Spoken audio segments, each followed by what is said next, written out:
Hello, everybody. Happy Sabbath to you all. Dawg here. I'll be doing today's children's story. And today's children's story is about the anglerfish.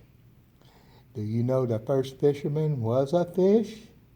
That is, if you defined a fisherman as one using a fishing pole with a worm dangling at the end of the line. There is a fish that has been doing that for thousands of years. The fisherman is sometimes called the angler. So the fish that uses a pole and a line is called the anglerfish. Actually, there are more than 350 different kinds of anglerfish, but all of them use a fishing pole with a worm dangling at the end of the line.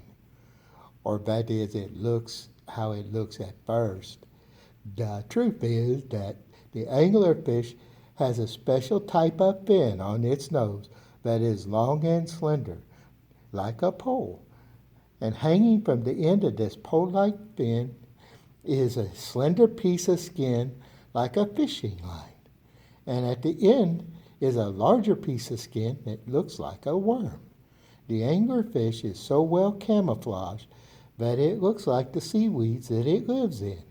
And when it gets hungry, it holds the pole in front of its face and makes the imitation worm wiggle like a real worm.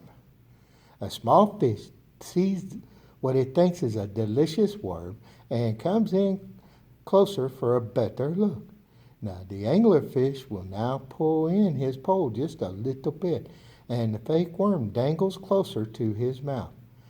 The little fish comes closer too.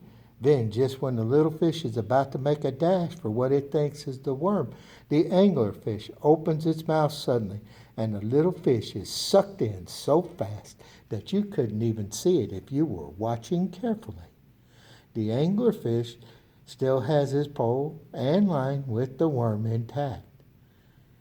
Now, in our text today, Jesus is warning his followers to watch and pray so not to be trapped by temptation.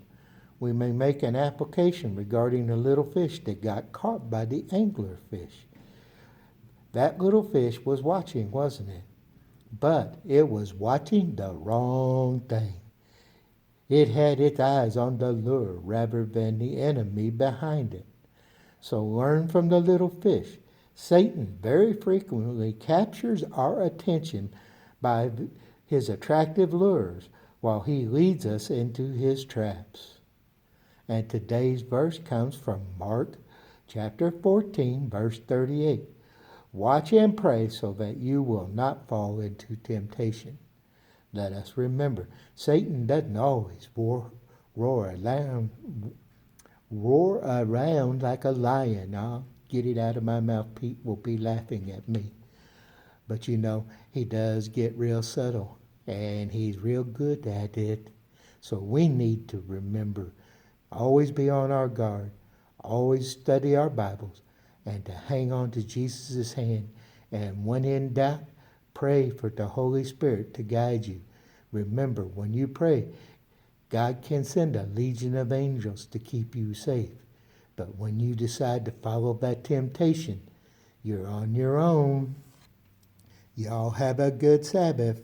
Bye.